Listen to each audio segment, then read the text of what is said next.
Great milk bottle caper. Just after my mom and dad got a divorce, my mother and I moved into an apartment rather than stay in our current house.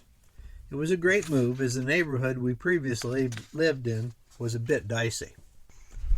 The old house itself was just fine, but there were some major things we had to live with. Our bedrooms were upstairs, and the only heat we had in the winter were gravity-fed registers in the floor. You froze your butt off. You used plenty of blankets, and those were cold winter nights. When you got up in the morning, it didn't take long to get your clothes on and zoom downstairs. In the spring and summer, every now and then, a bird or a bat would show up in my bedroom. That was always a comedy routine to get them fly out of an open window. I had an old badminton racket, and each time they landed, I would attempt to hit them with the racket. Before we could force them out the window. We could never figure out just how they were ever getting in. The heating system was old and temperamental. Every few weeks, the people would drive into our yard and put coal in a coal bin located in the basement. Each night after school, my job was to scoop coal out of the bin and into a stoker that fed the coal into the furnace itself. Completing that task, I would go pick up a bucket and go into the front of the furnace, open the door, and pull out what we call clinkers. And then I would put those in a bucket, take them upstairs, and put them in the driveway. Overnight, the ones I had taken the night before, I would put them in the tire path so that when my father came home, he would drive over the clinkers, mash them down, and we never really had a muddy driveway to deal with. The heating system was reliable, highly inefficient by today's standards, but had a mind of its own. Many times over the year, I was awoken in the middle of the night with smoke filling the house, along with some ash to go along with it. My parents always told me that the furnace had belched backwards. My mom was usually days cleaning the residue from the walls and the furniture. The apartment we moved into was clean, much more safe with a gas-fired furnace. No more filling the stoker and taking out the clinkers. Give me a big hoorah. During my younger years, and still living in the old house, you could not go to the grocery store at the end of the block without being hassled, beaten up, or both. Only 3 of us from that previous neighborhood didn't end up with at least one long stretch in jail. With moving, the divorce, and some bad economic times, my mother lost her job due to layoffs at a local factory, and there was no money. My father did pay our rent and often helped my mom catch up with utilities and other necessities. If you can have an amicable divorce, this was one of those. The new apartment neighborhood didn't have but 3 kids close to my age. Todd was the same age as me, but had a strange family situation. He had 5 brothers and sisters. Each was 5 years older to 5 years younger than me. They were dirt poor, yet very close-knit family. They were full-blooded American Indians and the first generation who were not circus performers. The dad drove a truck.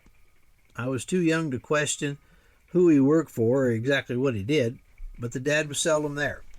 When he was home, he had a pocket full of money, paid the bills, left cash with his wife, and was off again to drive the truck. I never asked any more questions.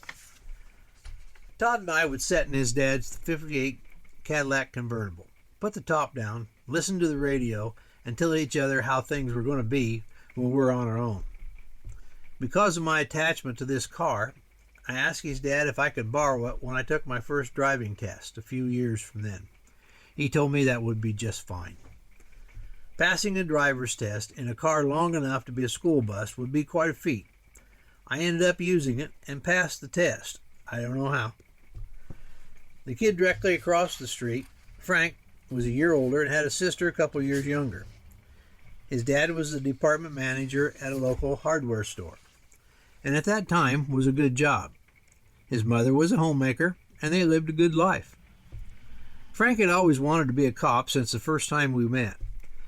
Upon graduation, he enlisted in the Army with a promise to eventually become an MP. It worked out, and after leaving the military, he joined our local police force.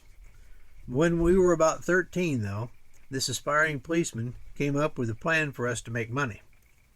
There was a Kroger store about 6 blocks from where we lived. During those times when you bought milk, you had to pay a deposit on the bottle. When you returned the old bottle, they would return your deposit. Kroger stored their empty bottles at the back of the store, and the milk supplier would pick them up when he delivered a fresh batch of milk. Frank thought we should sneak into the storage area, steal the bottles, take them up front, and turn them in for a deposit. The first time we did it, I was scared to death of what would happen. I didn't remember how much money we received, but I couldn't have been much over $1. But for a short time, we were rich. It worked well the first time, so we decided to try it again in a couple of days. We took the bottles to the same lady at the same cash register. She looked at us a little funny, but again gave us the money. The next time we waited a day and brought her more bottles. She simply looked at us and said, "Boys, you're drinking way too much milk and you're going to get sick. So I'm going to do you a favor." We looked at each other and she said, "I'm going to tell you to return those bottles to the rear of the store where you found them. And I won't call the manager, who will ask your parents just how much milk your family drinks a day." She just smiled. We left the store, tails between our legs, and never went back again. Our life of crime was over.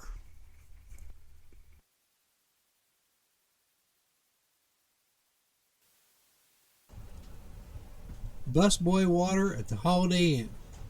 During high school, I got an after-school job working at the local Holiday Inn. I'd just turned 16 and needed to start making money so I could buy gas for my mom's car. This was a time when microwaves were first starting to rise in popularity. There happened to be one in the kitchen of the motel. They seldom use it due to understanding how to run it, as well as understanding what they could put in it without blowing it up. The other 2 guys I worked with had been there for about a year and had many chances to use that microwave. They were not the sharpest knives in the drawer, but being young guys in the 60s meant they were always up to something. They blew up spiders, cockroaches, assorted bugs, and all kinds of other stuff that will blow up in a microwave. Apples. I wasn't there long enough to try experimenting, but it would have been fun. My job was simple: remove dirty dishes and supply water to those at the table. Typical busboy duties. A local college had an Ivy League football team, and the opposing team were staying at the motel. On this night, I was cleaning a few of the tables next to where they were eating. One of the guys made a snide remark about busboys. I just passed it off as something I knew would happen. The guys got a little bit more aggressive as the evening went on. They saw I was starting to get angry, but they kept on harassing me. I heard them all laugh, and one of them called me over. He asked sarcastically for water. I went for it, and when I returned, another guy asked for water. Again, I went over and got it, brought it back, and this happened again and again. They asked for one more water, then one more water, again and again. Finally, I woke up. I filled a tray and made my way back to the table. That's when they laughed and said they didn't need any more water. I took the water back to the kitchen. I picked up my basket and proceeded to bust the table, removing the dishes and the silverware. It was then that 4 of the guys asked for water and told me I should have already been there with water, as if they knew anything about being a busboy. They made it well known to me that they were sure management was going to be aware of my incompetence. This made me feel like I was a real chump. I made up my mind I wasn't going to take this BS any longer. I filled my tray with as many water glasses as I could. I walked out of the kitchen showing it was difficult to handle the tray. As I got close to the table, I faked a stumble and dumped the entire tray of water on as many guys as I could. I made my apologies, hurried back to the kitchen to pick up a bunch of towels, and hurried back to the table. By this time, they were standing up, brushing what water they could off their ugly-ass school blazers. Although I found this to be very funny, I never even smiled. I handed out the towels so they could dry off.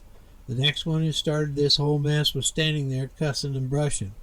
I went over to him, took a towel, and started wiping water off of it. This just made him mad as hell, just as I hoped it would. As they left the table, they told me they were going to report my poor service and bad attitude, which they did. That was the day I got fired. Thanks for doing me a favor, guys. This was the 60s, and jobs were plentiful. I stopped by McDonald's on the way home and became their official milkshake maker that evening. What happened to the vices? I took a woodshop class to complete the rest of my junior year credits. The semester was to be spent building a meaningful project, so I chose to make a stereo console as they were very popular during the 60s. I made it very simple and inexpensive. There were about 10 guys stuffed into a very small and ill-equipped shop. Small school, no money, do the best with what you have. Everything went reasonably well, and I got my pieces cut to size, sanded, and ready to assemble. I was proud of what I had accomplished thus far, and I asked the teacher for help to assemble it correctly. I was told he didn't have time, and it was up to me to complete it without his help. Previously, I had never taken shop class seriously. This project was the first time I wanted to get an A grade. Cutting it square, sanding it to a perfect finish was something I was never interested in. That's why, up until now, a C grade had been good enough. I complained and pleaded for his help on the project. Asking for help was something I seldom did. We had words. I can't really blame him. I was a long ways from being a model student. But this time, I made the attempt to do the right thing. I was told I should go back and start laying out the project and the assembly. I got the old just do it talk. I went back to the work table where the parts were laying out in a random order. For the first time, my mind started to visualize the pieces as a finished product, like a picture puzzle. There were only 12 pieces of wood cut to size, 8 corner supports, 34 screws. Not the things anyone with any kind of mechanical aptitude would have to even a slight problem of putting together. This teacher and I had never ever gotten along very well. I can't blame him. I never made much of an effort. No matter what, I was still bitter he didn't give me any help. I put the project together the best I could, and I thought it looked pretty good for my skill level. I received a C grade. I was pissed. And he was rather standoffish about how he come up with my grade. Living up to my attitude at the time, I thought I needed to do something funny, yet send a message. I was getting to the end of the semester, and for some reason I ended up in the wood shop alone one afternoon. To prevent scarring on wood projects that are held between the steel jaws of a vise, a block of wood is screwed onto the face of each jaw. I decided to be fun, put glue on the wooden pieces of each jaw, then screwing the vices back together.